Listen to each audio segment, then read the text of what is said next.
नमस्कार, मैं गणेश सर आज आप लोग के बीच में इतनी ज्ञान की बातें लेकर के आया हूँ कि गंगा स्नान पर कौन सा ध्यान करें, कौन सा पूजा पाठ करें, किस तरह से करें, तो इस पर हम चर्चा करके लेकर के आए हैं। गंगा स्नान पर कैसे जान बचाएं, ये सारी बातें आपको आज मैं बतलाने के लिए जा रहा हूँ, क्योंकि बहुत सारे जगह से फ़ोन आ रहा था कि सर एक वीडियो ऐसा बनाइए जिससे कि लोग गंगा स्नान पर जाते हैं और बहुत सारे लोग अज्ञानता के कारण, अनबूझ के कारण सफलता नहीं प्राप्त करते हैं और अपना जान गंवा लेते हैं।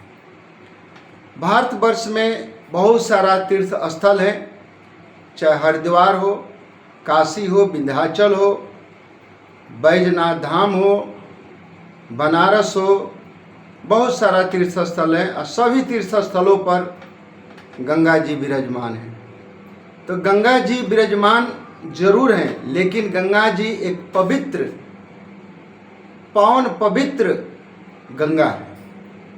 उनमें पहले जाने से पहले ध्यान देना कि गंगा माँ को प्रणाम करना। आप यदि ऐसा कर लेते हैं तो आप सकुशल घर वापस आ जाएंगे। दूसरा कि कभी भी गंगा में आप जब जाते हैं, साबुन और शैम्पू का इस्तेमाल कभी भी भूल करके नहीं करना।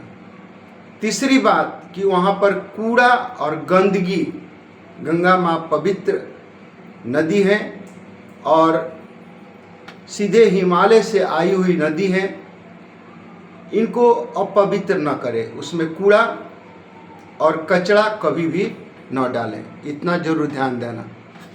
कभी भी वहाँ पर यदि गंदगी आपको दिखाई देता है तो उस साइड कर दें, सबसे अच्छी बात होगी। साथ साथ में प्रशासन द्वारा कहीं पर चले जाइए, अभी सुल्तानगंज हो, अजगबीनाथ घाट हो, बनारस घाट हो, हरिद्वार घाट हो, विंध्याचल घाट हो, बक्सर घाट हो, भागलपुर घाट हो, हाजीपुर घाट हो, समस्तीपुर घाट हो, खगड़िया घाट हो, कहीं पर भी आप चले जाइए तो एक चीज़ आप ध्यान रखना, सरकार हर जगह बैरिकेडिंग लगा चुकी है। और किस लिए बैरिकेडिंग लगाई हुई है कि उस लक्ष्मण रेखा को आप पार न करें, आप और आपका परिवार।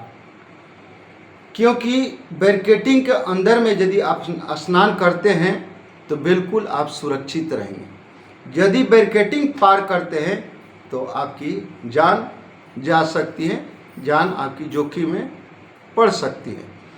वहाँ पर सभी जगह पर SDRF, NDRF के अलावा आपदा मित्र, नागरिक सुरक्षा के कार्मिक, नागरिक सुरक्षा जीवन रक्षा के कार्मिक, red cross, squad and guide, आपदा प्रबंधन विभाग, आपदा प्राधिकरण विभाग, पुलिस प्रशासन से लेकर के प्रेस मीडिया तक समझाते रहते हैं कि बैरिकेडिंग पार न करें। और जैसे आप बैरिकेडिंग पार करेंगे, अभी गंगा जी का इतना तीव्र धारा सब जगह चल रहा है, क्योंकि गंगा जी एकदम बेहिसाब से बढ़ रही है, इस तरह से रन कर रही है जैसे हॉर्स दौड़ता है, उसी तरह से गंगा जी अभी पानी दौड़ रहा है, बढ़ रहा है। तो इस चीज़ का आपको ध्यान देना पड़ेगा। कभी भी बच्चों को गंगा स्नान करते समय हाथ न छोड़े और कमर भर पानी में ही स्नान, ध्यान, पूजन पाठन करें। तैराकी बिल्कुल ही बंद है, अभी कोई भी तैराकी कोई भी घाटों पर न करें, क्योंकि पानी बढ़ रहा है, कहीं पर गड्ढा होगा और आप स्नान करते हैं कमर भर पानी में और एक बीता आप आगे बढ़ते हैं तो वहाँ पर जैसे भी गड्ढा खोद करके रखा हुआ है और आप सीधे चले जाएंगे। आप तैराकी तो है नहीं, नॉन स्विमर है, चाहे स्विमर भी हो, तो आप गड्ढे में चले जाएंगे और आपका प्राण पखेरु हो जाएगा। और घर में मातम फैल जाएगा। इसलिए कभी भी आप ऐसा गलती न करें। उसके बाद में नौका परिचालन में जो हमारे नौका भाई लोग हैं वो परिचालन न करें, क्योंकि अभी गंगा की लहर और कहर दोनों भरपूर मात्रा में तबाही का मंजर दिखा रही है। कब हवा चल जाती है। और नौका भाई से एक अनुरोध और करता हूं कि कभी भी ओवरलोडिंग करके नौका परिचालन न करें, क्योंकि आपको पैसा जरूर मिलता है और पैसे के लिए आप प्राण ले लेते हैं, जान करके नहीं, अनजान में ही, लेकिन इसको जान करके भी कहा जाएगा, क्योंकि अभी तो बोलते हैं सवारी लाने की क्षमता आपको 20 है, आप 30 नहीं, 40 नहीं, 50 रुपये बैठा देते हैं और एक बार में सोचते हैं कि उतार देंगे 50 का पैसा मिल जाएगा। तो ये बहुत ही गलत बात है। ये सारी बातें आप गंगा स्नान पर ध्यान दें, कभी भी अपने परिवार से दूर न हो और खुशी से स्नान करें, पूजा पाठ करें। ओम नमः शिवाय, हर हर महादेव, जय गंगे मैया। सभी देशवासियों को नमस्कार।